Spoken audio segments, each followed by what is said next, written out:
Have you ever hit purchase and then immediately regretted it? Or walked out of a store and then never wore that outfit?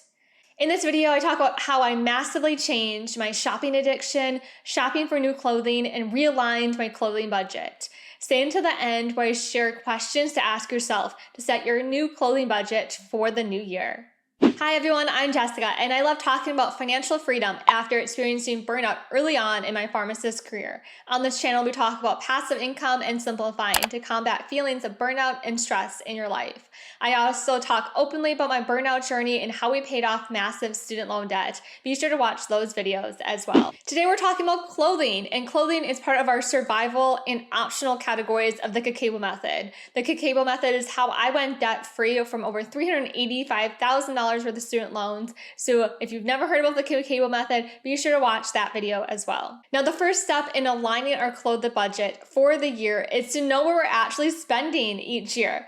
I will tell you that I had no idea what I was spending on clothing each year. And yes, this sounds really simple to just be able to track and add up what you've spent over the past year, but it can be something that could be overwhelming to you. So let's break it down into really simple steps. For me personally, that means that either you are gathering some of your credit card statements, your bank statements, or your receipts to see where you've spent money on clothing over the past year. And I say past year, yes, not the past month.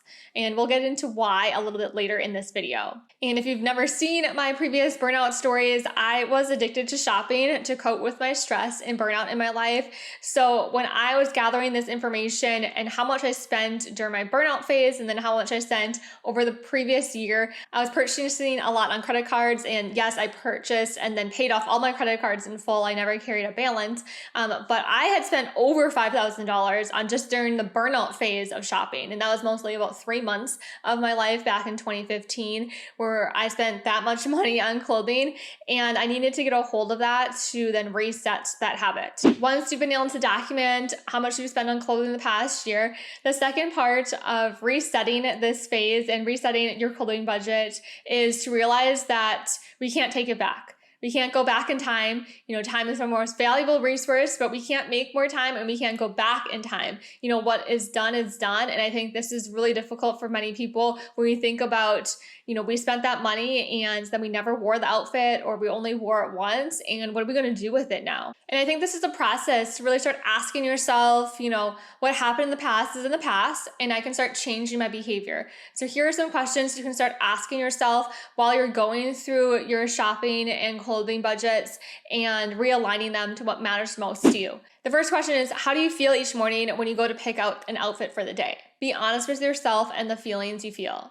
Have you ever felt overwhelmed when you've gone in your closet? Have you ever felt you don't have anything to wear when you go in your closet? What kind of joy did each item bring to you? What kind of joy does putting on a piece of clothing bring to you? Will the items that you're reaching for last years to come? They're quality items versus the quantity of items. Do you live with a capsule wardrobe currently, or a set number of pieces that you like to change each season of the year? These questions can really help you see where you're at, so that if we are going to make a change in your clothing budget, you're able to make that with intention and purpose. You can see that I have an Excel file of all these items that I've purchased in the past when I had a really big shopping addiction and coping with my burnout, and I've been able to reset that over time, going from spending over $5,000 to less than $700 a year on clothing. The third step is setting up your clothing budget for the year. And yes, I said for the entire year. And I particularly advocate for a yearly budget versus a monthly budget, because things happen during the year and we don't need to wait for a certain month to buy some basics. Some of our clothing falls into the survival category of the Cable method, and some of it falls into the optional category of the Cable method. The survival category, you would think of, some of the basics, like we need socks, to wear day to day, whereas some of the optional things could be, a dress for a new event, or some of the optional extra outside garments, coats, or nicer jeans that we really don't need because we have the basics, but it could be a want in addition into our life for more joy. And being able to set this budget for the year can be really important, and that means sticking to the budget then.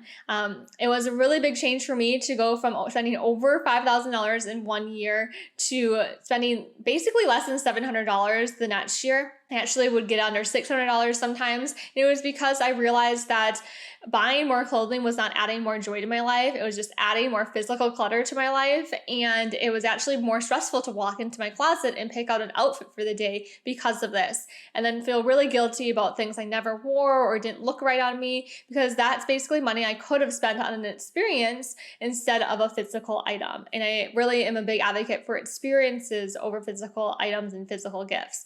So when we're setting the yearly budget, then you're being able to intentionally plan of what's in the survival category and then what's in the optional category for you and maybe even your family if you have a family budget, and then stick to that budget.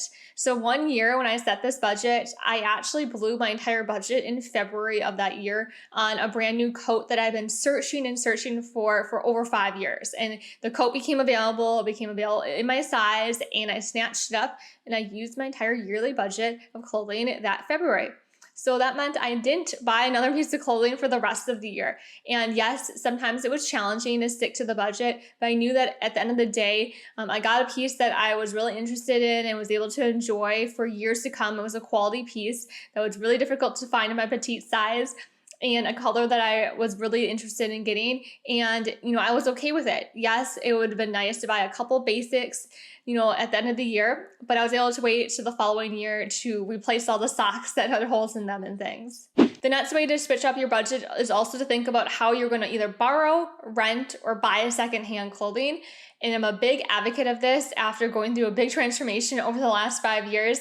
And, sometimes it's just great to be able to borrow something because it's a one-time event and you don't need to buy a really fancy dress for a one-day event, right? And you are able to either borrow it or from a friend, a buy nothing group, or rent it from a service. And then being able to think about how to shop secondhand. A lot of times the secondhand shops have, clothing with tags on them or worn one type of clothing. And instead of having that piece of clothing end up in a landfill, we can definitely save it from that if it's something that we're already looking for and intentional to buy. So I think that it's really helpful to be able to look at that and also help with our budget.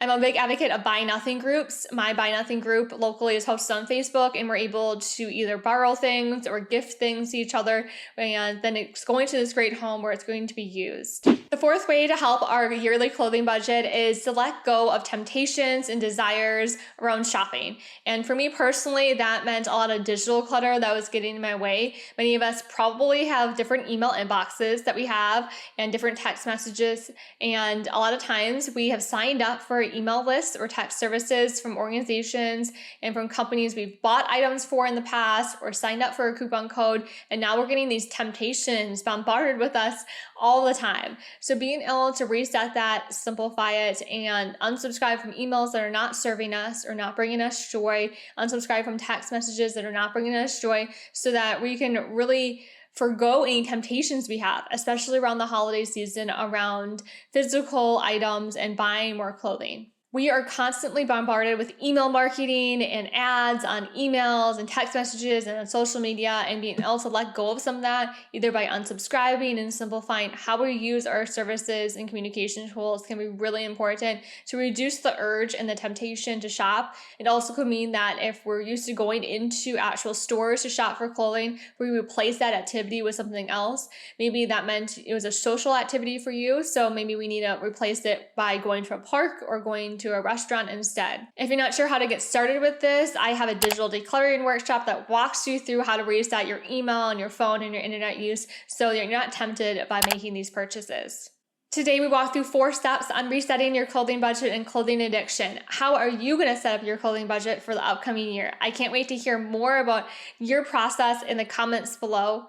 Until next time, cultivate joy.